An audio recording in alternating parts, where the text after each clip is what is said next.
Hi friends, నమస్తే. Welcome back to Vijay kitchen. ఈరోజైతే మీలో ఎంతమందికి కోడిగుడ్డు పొట్టు అంటే ఇష్టమో చెప్పండి. కాదు, ఇప్పుడు మిమ్మల్ని అడగాల్సింది మీలో ఎంతమందికి ఎగ్ బుజ్జి అంటే ఇష్టం. నిజంగా కోడిగుడ్డు పొట్టు అంటే ఎంతమందికి ఒకప్పుడు ఇష్టమో, అలాగే ఈరోజు పిల్లలకి మాత్రం అది కోడిగుడ్డు పొట్టు అని తెలియదు. ఎగ్ బుజ్జి అంటే చాలు ఎగ్ బుజ్జి అని మాత్రం బాగా ఇష్టపడతారు.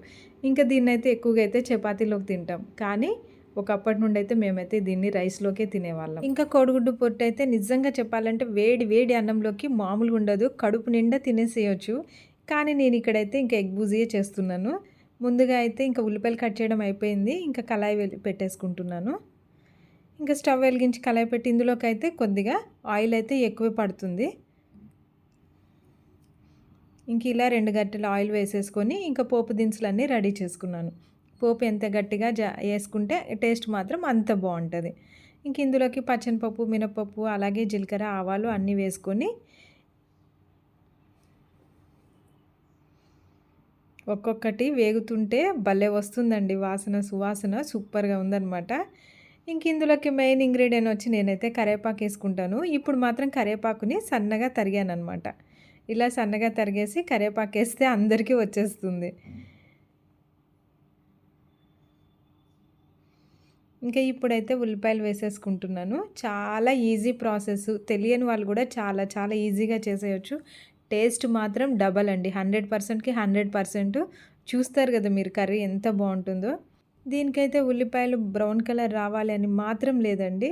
చక్కగా ఇలా మగ్గిపోతే సరిపోతుంది అనమాట. ఇంక ఇలా కలుపుకున్న దాంట్లో ఉప్పు, దాంతోపాటు పసుపు వేసేసుకుంటున్నాం. ఇంకా పసుపు వేసుకొని దీన్ని కూడా ఒకసారి మొత్తం కలిపేసేసుకుందాం.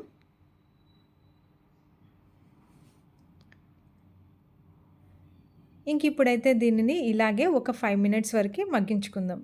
ఇంకా ఆ తర్వాత మళ్ళీ ఒకసారి మూత తీసేసి శుభ్రంగా మళ్ళీ ఒకసారి కలిపేసుకుందాం. అప్పుడు మొత్తం కూడా కలుస్తుంది అనమాట. ఇంక ఇప్పుడైతే రెండోసారి ఇందులోకి కొద్దిగా కారం వేసేసుకుందాం. మీ కర్రీ ఎంతైతే దానికి తగ్గట్టుగా మీరు కారం వేసుకోండి. నేనైతే ఇక్కడ ఒక 1/2 కేజీ వరకు చేస్తున్నాను కాబట్టి 2 స్పూన్స్ కారం వేసుకున్నాను. అందులోని ఇది మ్యాంగో కారం అండి, మామూలుగా ఉండదు మాది.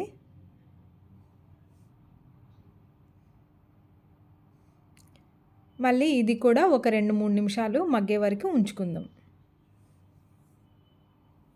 ఇంక ఇక్కడైతే నేను గుడ్లు ఒక 6 తీసుకున్నాను.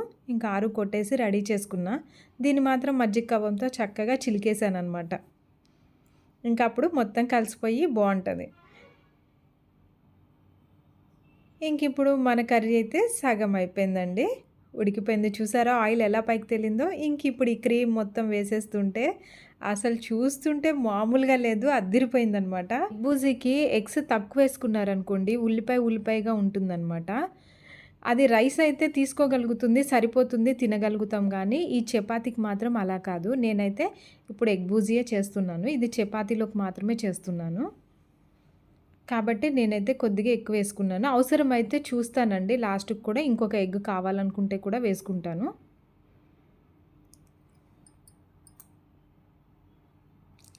ఇంకా మొత్తం ఇలా కలిపేసేసుకొని, అసలు మామూలుగా లేదు కదండి, ఎగ్ క్రీమ్ ఎక్కువగా ఉంది కదా.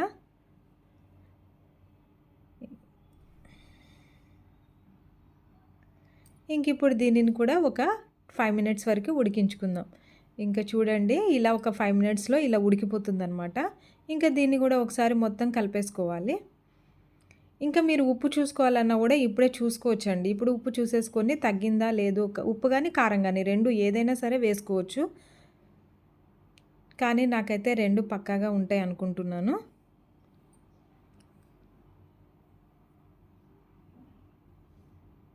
ఇక దీనిని మళ్ళీ ఒక 5 మినిట్స్ వరకు ఇలాగే ఉంచుకుందాం. ఎందుకంటే ఇట్లా ఉడికిపోయింది అనేసి మీరు అనుకోకూడదండి.